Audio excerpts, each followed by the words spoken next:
Assalamualaikum warahmatullahi wabarakatuh. Perkenalkan, nama saya Ahmad Wazali, NIM E2019-1049, Prodi Perbankan Syariah 1, Fakultas Ekonomi dan Bisnis Islam. Baik, saya akan mempresentasikan makalah saya, yaitu Sejarah Peradaban Islam pada fase Mekah dan Madinah. Yang pertama, peradaban masyarakat Mekah pra-Islam. Sebelum datangnya Islam, Mekah adalah seperti wilayah Arabiah lainnya, yaitu kota dengan penduduk dengan masyarakat pengembala. Pekerjaannya itu sebagai pengembala. Nah, beberapa faktor membawa beberapa perubahan sosial seperti jumlah berhala yang ada di Mekah dan persiapan menuju agama monoteisme. Nah, bangsa Arab berpindah-pindah saat itu. Nomad karena tanahnya terdiri atas gurun pasir yang kering dan sangat sedikit turun hujan.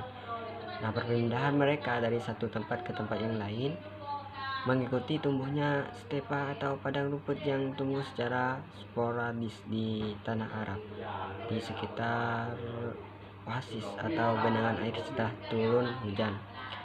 Nah, Mekah itu adalah kota yang memikat bagi para pedagang dari banyak penjuru Arabia maupun luar Arabia. Nah, Mekah ini sangat diminati karena perdagangannya itu sangat maju. Nah, masyarakat Mekah diakui sebagai pedagang eceran yang handal dibandingkan dengan masyarakat lain. Nah, masyarakat Mekah ini sangat handal dalam profesi berdagang.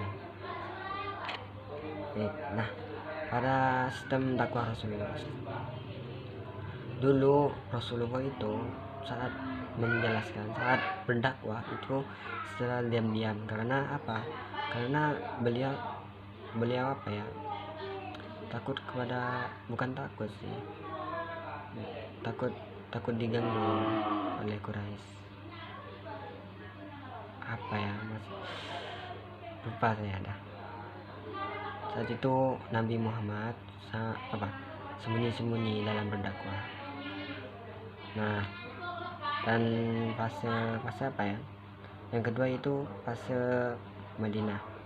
Nah, pada waktu itu setelah peristiwa Isra dan Mi'raj ada suatu perkembangan besar bagi kemajuan dakwah Islam. Perkembangan mana datang dari jumlah penduduk Yasrib yang berhaji ke Mekah.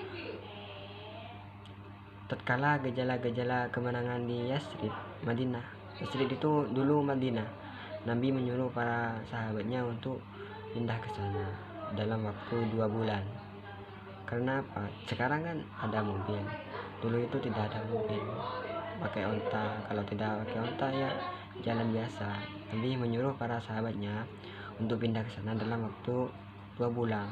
Cukup lama sekali. Telah meninggalkan kota Mekah untuk mencari perlindungan kepada kaum muslimin yang ada di sana.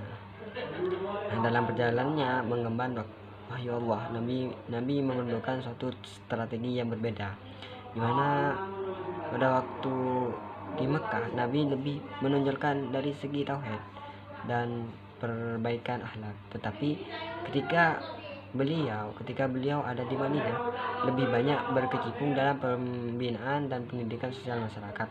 Karena apa? Karena di sana di Madinah beliau diangkat sebagai nabi sekaligus sebagai kepala negara. Kalau sekarang kepala negara itu kayak presiden atau menteri-menteri itu. Nah, persoalan yang dihadapi oleh Nabi ketika di Madinah jauh lebih kompleks dibanding ketika di Mekah. Di sini umat Islam sudah berkembang pesat dan harus hidup berdampingan dengan sesama pemeluk agama yang lain seperti Yahudi dan Nasrani. Oleh karena itu, pendidikan yang diajarkan oleh Allah yang diberikan oleh Nabi juga mencakup urusan-urusan muamalah, yaitu jual beli atau tentang kehidupan masyarakat dan politik. Setelah Nabi berhijrah ke Madinah dan manusia telah berbondong-bondong masuk ke agama Islam. Karena apa? Islam ini sangat indah, sangat mudah, tidak memaksa. Pada saat itu mulailah Nabi membentuk suatu masyarakat baru dan meletakkan dasar-dasar untuk suatu masyarakat yang besar yang sedang ditunggu-tunggu oleh sejarah. Baik, sekian dari presentasi saya. Mohon maaf apabila ada keliruan dari ucapan saya, karena ucapan saya terus apa ya, gak gak gak selancar yang lain. Mohon maaf. Terima kasih. Wassalamualaikum warahmatullahi wabarakatuh.